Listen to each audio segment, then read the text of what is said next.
J'aime le MCU. En effet, cet univers, qui a débuté en 2008 par le premier Iron Man, va aujourd'hui sur sa 16e année avec un total de 34 films et 12 séries, ainsi que 2 specials. Beaucoup de contenu donc, mais toujours qualitatif. Et au bout de 16 ans, est-ce que le MCU est toujours aussi puissant? Marche-t-il toujours aussi bien? Est-ce que ce Deadpool et Wolverine, arrivé alors que les studios se trouvent perdus face à plusieurs échecs, est le messie tant attendu ou est-il le dernier clou dans le cercueil qui enterrera Marvel une bonne fois pour toutes? C'est ce que nous allons découvrir, car c'est ici un retour des célèbres héros de la Fox, des films X-Men, dont j'adore les 2 premiers opus qui ont une mise en scène et des histoires ultra intéressantes, trouve que le 3 va pas assez loin, aime moyen le Origin Wolverine, adore le préquel qui est un des meilleurs de la saga, avec des scènes et des acteurs géniaux ainsi qu'une mise en scène hyper inventive, trouve bien meilleur le second Wolverine qui développe un univers intéressant avec de beaux plans et une bonne histoire, ainsi qu'une bonne histoire d'amour, aime beaucoup le Days of Future Past qui est un Avenger qui saute le 3 mais raccroche les wagons avec le préquel, et est vraiment bon, mais le X-Men Apocalypse, même s'il y a de bons trucs, loupe son méchant et son intrigue qui, hormis la scène de Quicksilver, n'est vraiment pas marquante. Et arrive le meilleur film de cette saga, Logan, qui est un des meilleurs films de super-héros et un de mes films préférés. Et vient le rachat de Disney avec donc X-Men Dark Phoenix, qui est le film de trop, qui se trouve à l'entre-deux d'un échange de studios, étant certes meilleur que le 3, mais pas du tout marquant et n'allant pas assez loin. Et sans oublier donc le spin-off, enfin les spin-offs, à savoir les Nouveaux Mutants, que je trouve marrant mais qui a été charcuté comme pas permis, perdant son ton horrifique, et les 2 Deadpool qui sont pour moi divertissants sans plus, triomphant d'un humour potache et d'un brisage du 4e mur qui est pour moi vraiment pas assez poussé. Ainsi, je vais donner mon avis sur le MCU, et nous allons passer ensuite à la critique de Deadpool 3 et à bon... On commence donc par Iron Man, qui est sympa, qui est une bonne origin story avec un bon méchant, et un héros devenu iconique. C'est un bon premier film que vraiment je conseille à tout le monde et qui en a marqué plus d'un. L'incroyable Hulk est un film de track qui est pour moi quelque peu sous-coté, que j'aime vraiment beaucoup, car on s'est vraiment habitué à Mark Ruffalo, mais il ne faut pas oublier que Edward Norton donnait dans ce film une bonne performance, et j'adore cette ambiance de track, cette BO même, et même si le climax est très classique dans le genre super-héroïque, il n'en est pas moins divertissant, et l'Incroyable Hulk est un film pour moi qu'on pourrait revoir à la hausse. Iron Man 2 est peut-être le pire du MCU, avec un méchant et une intrigue inintéressante, ne vaut que pour l'intro des personnages de Nick Fury, Black Widow, ou encore War Machine. Franchement, ce film il servait à rien, mais à rien du tout. Thor est un film bien fait avec un ton shakespearien, mais qui est oubliable malgré un bon méchant et une love story très sympa. Et une bonne intrigue sur le fait de la responsabilité. Captain America First Avenger est un des meilleurs, avec un super univers, des persos ultra attachants et iconiques, ainsi qu'une mise en scène avec des moments marquants. Franchement, c'est presque dommage qu'ils aient pas gardé ce réalisateur-là. Avenger est pour moi dans le top 3, son intrigue, son rythme, ses persos, ses méchants, tout est parfait. Il y a des scènes dont on se rappellera jusqu'à la fin de notre vie. Franchement, Avenger, c'est autre qu'être un des meilleurs films Marvel, c'est un des meilleurs films de super-héros qui a été fait. Iron Man 3 est donc le meilleur de la trilogie, avec une super intrigue, un vrai bon méchant. Pour moi, la fin est gâchée par la suite du MCU, car Shane Black a fait, entre guillemets, l'erreur de faire trop avancer son personnage. Et le twist vis-à-vis du mandarin est assez cool, donc voilà, Iron Man 3, pareil, ça fait partie vraiment de mes vraies préférences. Thor le monde des ténèbres, s'il est meilleur que le 1, a un méchant plus oubliable tout de même, qui avec un Loki pourtant génial, mais qui est vraiment vite oublié, et puis l'humour marche pas, enfin voilà, Thor le monde des ténèbres, c'est vraiment pas très bon. Captain America, le soldat de l'hiver, c'est encore meilleur que le premier, avec vraiment un film d'espionnage à suspense, des personnages ultra attachants, ultra marquants, des scènes vraiment impressionnantes, une BO qui reste dans les oreilles. Franchement, Captain America, le soldat de l'hiver, c'est une vraie réussite. Les Gardiens de la Galaxie Volume 1 est une vraie surprise, qui constitue un des meilleurs films du MCU. C'est un véritable coup de frais, avec des persos et un univers géniaux, ainsi qu'une belle mise en scène, et une BO qui, pareil, vous restera dans les oreilles, typique années 80. Franchement, James Gunn, c'est une des meilleures trouvailles qu'a pu faire Marvel.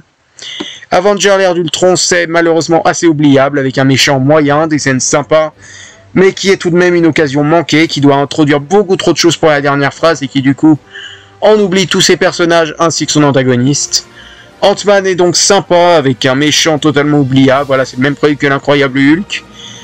Mais pourtant, il y a des bons persos. On voit vraiment le cadavre d'Edgar Wright qui danse dans le fond. C'est dommage d'ailleurs que ce dernier ne l'ait pas réalisé. Donc Ant-Man, c'est pas très mémorable, mais c'est sympa quand même, avec de bons effets, normalement, vis-à-de la taille. Captain America Civil War, c'est très sympa, avec de super personnages, voilà.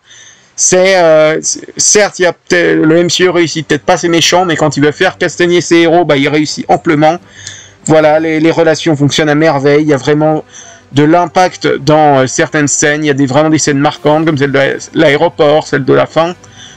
Et franchement, voilà, c'est vraiment un des meilleurs du MCU, un de mes préférés, je vous le conseille vraiment. Doctor Strange est pour moi une très bonne surprise, mais le méchant est vraiment pas bon. C'est un film d'ailleurs que j'ai découvert assez tard dans le MCU. Pourtant, voilà, le méchant pour moi c'était Mads Mikkelsen, enfin, il y avait vraiment possibilité de faire un bon truc. L'univers est intéressant, la mise en scène est assez inventive, même si elle copie quelque peu Inception. Le perso principal est attachant et sa scène finale avec Dormammu est très très cool. Et j'aimerais bien revoir cet antagoniste dans le MCU. Les Gardiens de la Galaxie Vol 2 est un des meilleurs. Il est touchant avec de super personnages, une mise en scène extrêmement inventive. Franchement, il pourrait ne pas faire partie du MCU tant il n'a vraiment pas de connexion avec lui. Mais voilà, c'est une vraie réussite. James Gunn prouve encore une fois son talent et ça se confirmera sur le 3e volet. Spider-Man Homecoming, c'est des bons persos, un bon méchant, mais ultra oubliable. Ça ne vaut pas les The Amazing Spider-Man. Sony, s'il vous plaît, pourquoi vous n'avez pas continué cette saga? Ou encore la trilogie de Raimi et les films d'animation. Donc voilà, Spider-Man Homecoming, c'est sympa, mais c'est quand même assez faible. Thor Ragnarok, c'est le meilleur des trois, qui est vraiment comique, épique, dramatique, qui joue vraiment dans le cartoon avec de bons persos et qui a vraiment l'élan dramatique qui manquait au personnage de Thor. Et vraiment, c'est le meilleur pour moi de la quadrilogie. Black Panther, c'est un super univers, une bonne mise en scène, des persos marquants, et qui réussit plus quand il fait ses scènes d'action tribales ou dans le monde réel, que quand il fait son combat final tout en CGI, qui est vraiment, mais vraiment dégueulasse. Avengers Infinity War est pour moi un de mes films préférés du MCU, avec des scènes mémorables, le meilleur méchant de tout l'univers, je ne veux même pas avoir de débat. Les persos sont ultra attachants, c'est le crossover qu'on attendait au bout d'une quasi une décennie de films, mais pourtant certains sont sous-développés, faute à peut-être un trop plein de personnages, et cet Infinity War est vraiment une sorte de, entre guillemets, Seigneur des Anneaux les deux tours, avant Endgame qui lui sera son retour du roi. Ant-Man et la Guêpe est oubliable, mais il a la lourde tâche de passer donc après Infinity War. Le méchant est mieux et peut-être un poil plus dramatique, mais il ne vaut que pour l'intro du monde quantique. Voilà, Ant-Man et la Guêpe, c'est vraiment pas à retenir pour moi, même si les deux héros sont cool. Voilà, c'est pas marquant. Comme le prochain qui est donc Captain Marvel, qui est oubliable. L'héroïne est peu sympa, je trouve qu'elle sera bien mieux développée dans The Marvels. Le film est pas marquant et Nick Fury est cool. Voilà, c'est un des seuls points positifs du film. Avengers Endgame est pour moi mon film préféré du MCU, qui est bien plus dans le développement de personnages que dans l'action à tout prix. Il y a vraiment des scènes épiques, comme la bataille finale, des scènes qui me marqueront vraiment à vie. Les persos sont développés comme pas permis, on leur dit un vrai au revoir. C'est une superbe fin à cet univers et la saga de l'infini aurait dû se finir là, car après, bien donc le Spider-Man Far From Home, qui avec un bon méchant et un bon cliffhanger, apporte un perso mieux développé qui vit ses traumatismes d'Endgame, mais justement ce film aurait dû arriver peut-être un an après.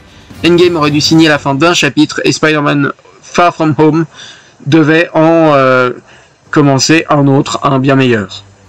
Ensuite on va donc sur la saga du multivers avec WandaVision, qui est une véritable bonne intro à cette saga, qui a une des meilleures mises en scène du MCU, dans son perso, ses univers, sont vraiment très très très intéressants, c'est une véritable réussite, et il est d'ailleurs très dommage que dans le climax, il redevienne si classique et retombe dans tous les travers du MCU.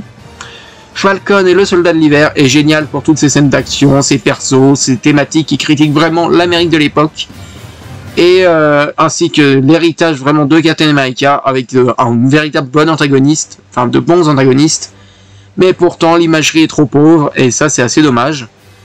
Loki a pour moi une des meilleures mises en scène du MCU, avec des super personnages, ainsi qu'un univers, une intrigue et des twists très intéressants, ainsi qu'un générique mémorable. Franchement, j'ai adoré la relation Loki-Sylvie ou encore Loki-Mobius, qui sera un des plus gros points forts de la seconde saison.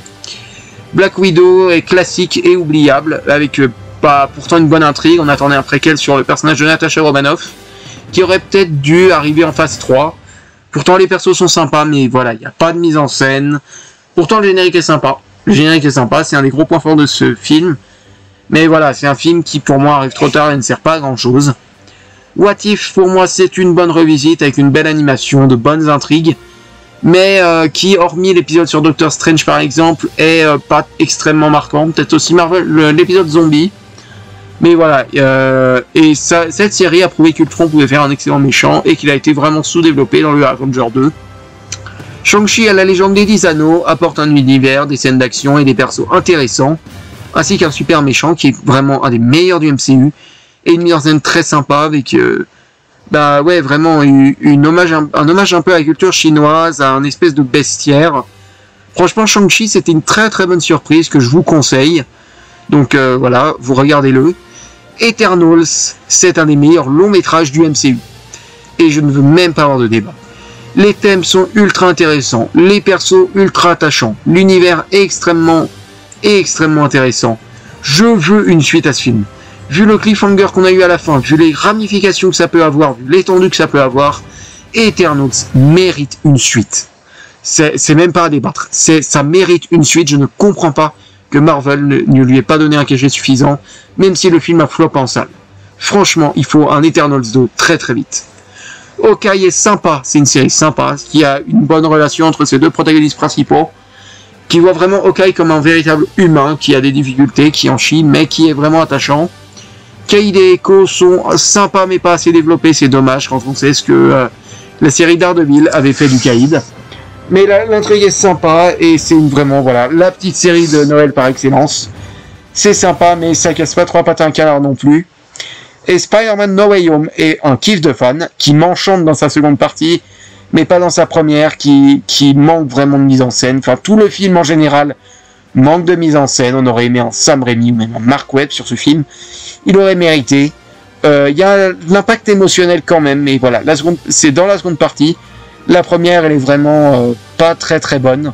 Il y a des incohérences scénaristiques, mais les persos, pour moi, sont bons. J'aime beaucoup le Spider-Man de Tom Holland, qui ici avance comme il n'a jamais avancé. Et quand ça assume le fanservice, ça le fait bien, même si on aurait pu en attendre bien plus.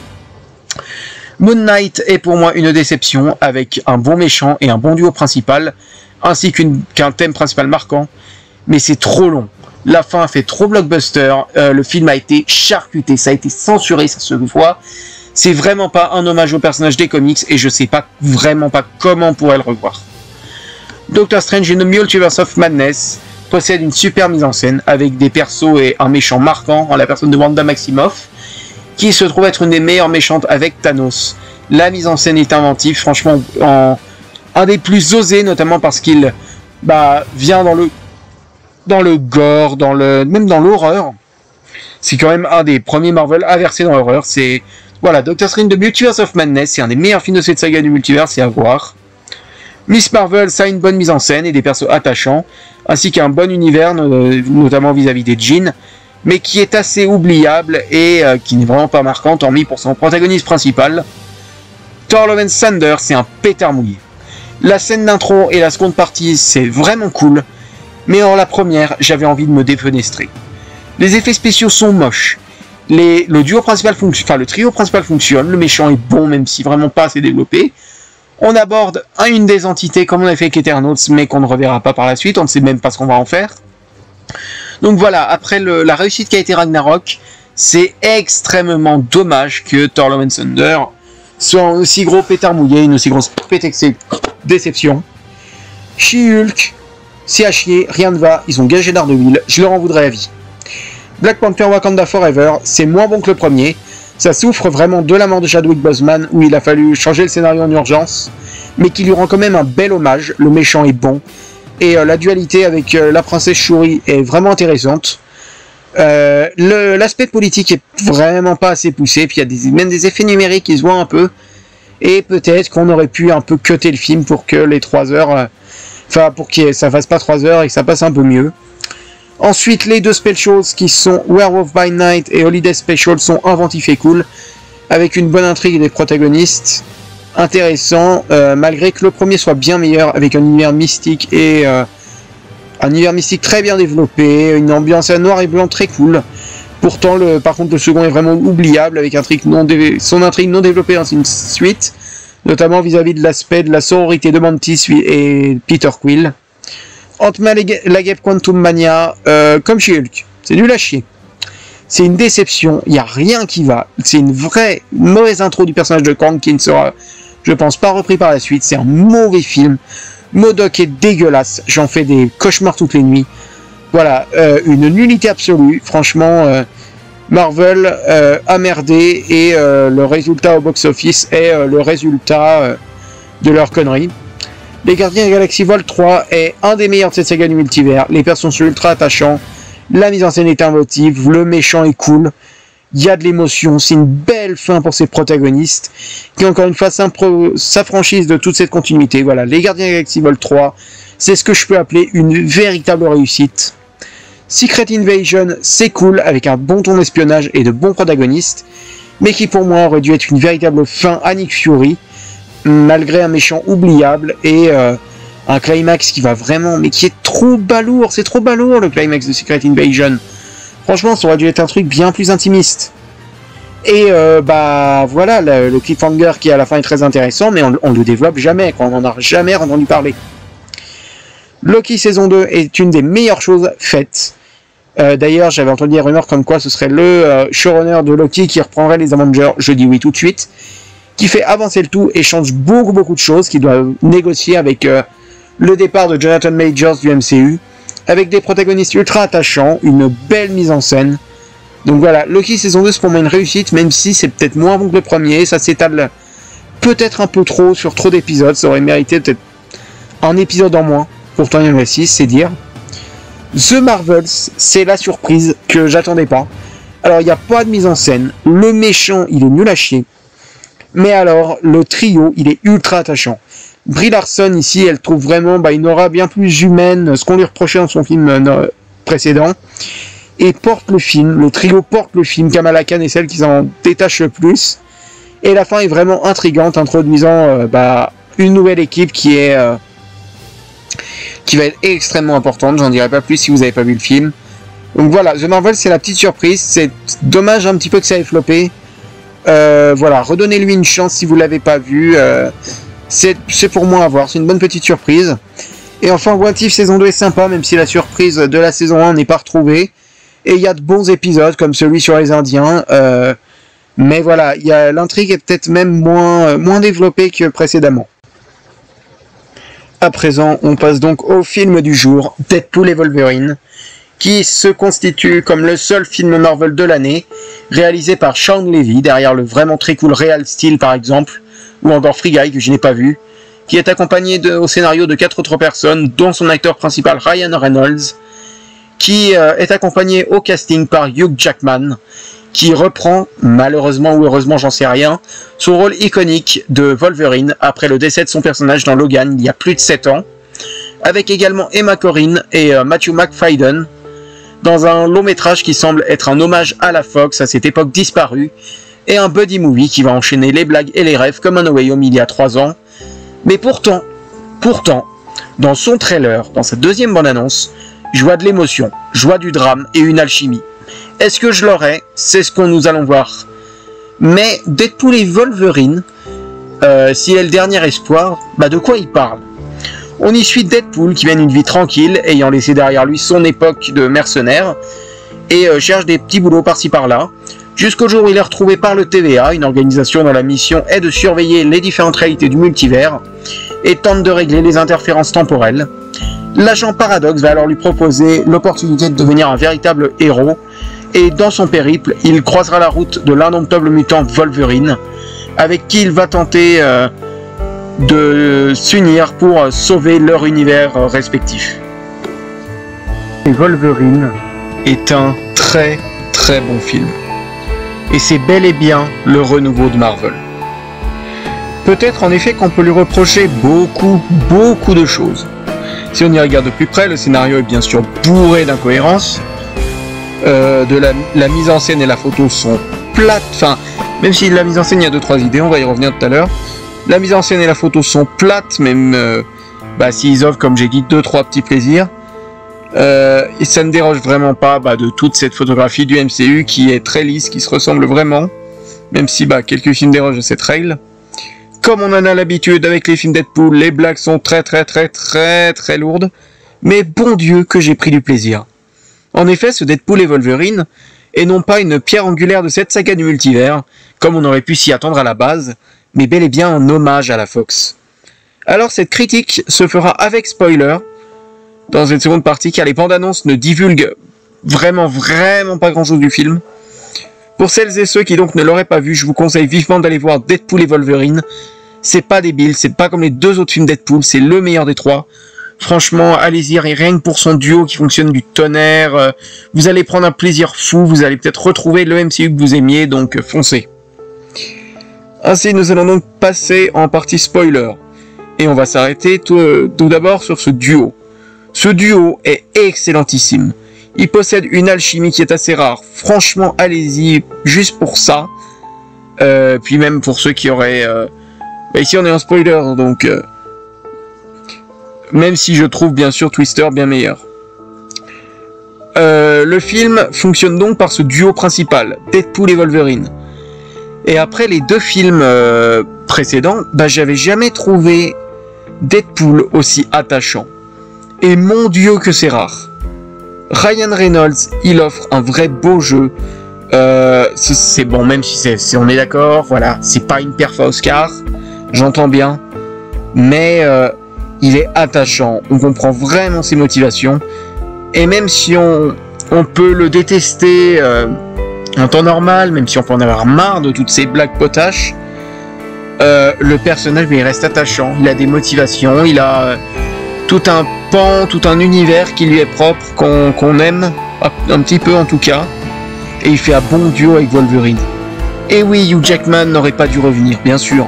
Oui, Logan aurait dû rester sa fin, car c'était une excellente fin pour le personnage. Mais voilà enfin l'acteur qui ressort d'outre-tombe, et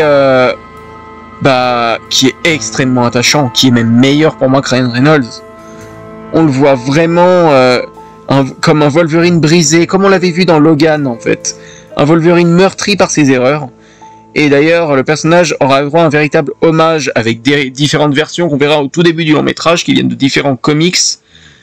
Ce long métrage brille par l'alchimie entre les deux. Ces 2 gars qui ont vécu les pires choses au monde et qui veulent juste s'en sortir, qui veulent juste réparer les conneries qu'ils ont fait.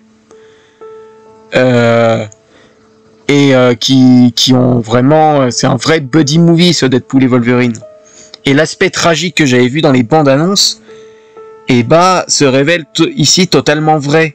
On joue sur le tragique qui habite ces 2 personnages, qui ont vraiment perdu quasiment tous les êtres qu'ils aiment, qui veulent juste avancer, qui veulent juste reconstruire ce qu'ils ont perdu et s'offrir une belle vie. Et ça va être vraiment le fil rouge de l'œuvre. Et l'œuvre est un hommage à la Fox de par aussi de nombreux caméos.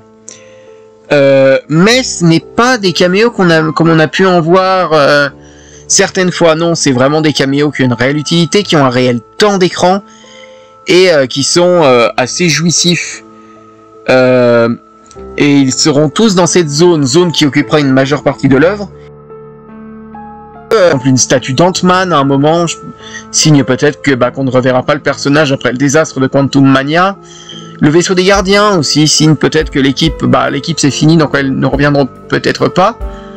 Voilà, c'est une sorte de débarras. Et cette zone sert à offrir à ces personnages de la Fox un véritable dernier tour de piste qui leur rend véritablement hommage. En effet, que ce soit pour la Torche Humaine, qui vient des 4 de Fantastic de Team Story, toujours incarné par Chris Evans, Gambit, qui n'avait pas eu droit à son film solo, tout comme X-23 d'ailleurs, X-23 qui est toujours très attachant. Voilà Daphne King faire un super taf Et la musique de Logan qui l'accompagne fout vraiment les frissons.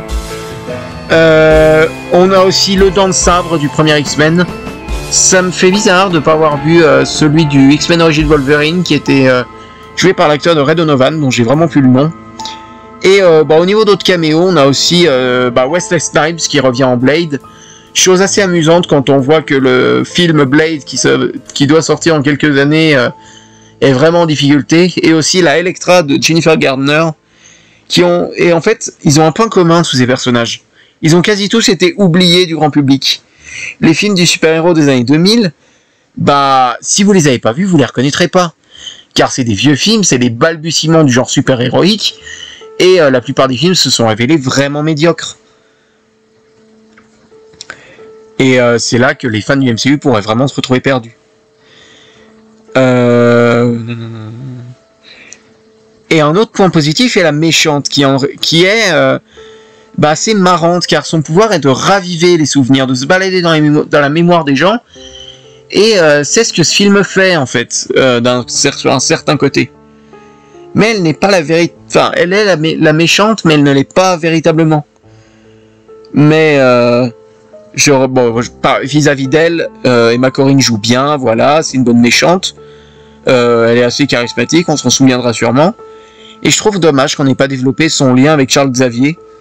Ça aurait été de bon ton, surtout avec Wolverine et le lien qu'il entretient avec le Professeur X. Mais le véritable méchant de ce film, c'est Paradox. Paradox, qui est un agent de la TVA et qui sonne en fait comme un miroir, une allégorie de Kevin Feige. Et c'est là qu'on peut vraiment critiquer cette démarche cynique, car si Marvel peut être vu en mode je répare mes erreurs, et cette autocritique peut sembler totalement cynique, puis vraiment se dédouaner de leurs erreurs. Et c'est pour ça que cette zone est le débarras où ils ont enterré les vestiges du passé pour ne plus jamais s'en resservir. Et qu'est-ce qu'on pourrait dire d'autre? Dans ce monde aussi post-apo, il y a un petit style à la Mad Max qui est assez marrant. Et puis d'autres trucs réussis sont les scènes d'action. En effet, les scènes d'action sont assez bien chorégraphiées et assez drôles. Encore plus drôles lorsque c'est Wolverine et Deadpool qui s'affrontent, car les deux sont immortels et du coup ils se percent de part en part. Mais aussi, il y a la scène contre tous les Deadpool en plan séquence qui est très très bien réalisée. Celle dans la voiture aussi qui est assez inventive. Et puis peut-être aussi la grosse scène avec Gambit, Blade et les autres qui auraient même pu servir de climax. Je suis étonné qu'elle n'ait pas servi pour ça d'ailleurs. Après, c'est là que la question se pose. Même si ce film est bon, qu'est-ce qui va en rester dans le MCU? Car Deadpool et Wolverine n'apportent aucune conséquence, ce que je demande pas vraiment, à cette saga du multivers. Il est une pierre qu'on a posée là, qu'on voit comme un véritable hommage, mais qui n'a pas de véritable cliffhanger. Et alors, moi ce que je me demande c'est, bien sûr ils vont les faire revenir, d'ailleurs Deadpool fait un gag là-dessus sur le fait que Marvel va réutiliser Hugh Jackman pendant des années et des années, et moi ce qui me fait peur c'est que ce sera sûrement vrai. En effet, on voit bien que Marvel, notamment avec la série Miss Marvel, veut se diriger, le film The Marvels veut de plus en plus se diriger vers le côté des mutants. Et pour moi, Hugh Jackman va sûrement refaire un tour de piste, tout comme Deadpool dans les derniers Avengers, mais je ne veux pas qu'il soit réutilisé après. Car ce serait vraiment dommage, là c'est un hommage, il suffit juste de réutiliser les personnages, et c'est bon.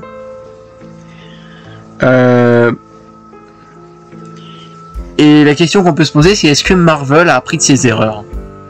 Est-ce que Marvel, avec cette saga du multivers qui l'a mis en échec pour la première fois depuis plus d'une décennie, avait un peu plus lâché les chevaux, comme on peut le voir avec le gore, comme on peut le voir avec les petits effets de mise en scène, avec l'utilisation bien réfléchie?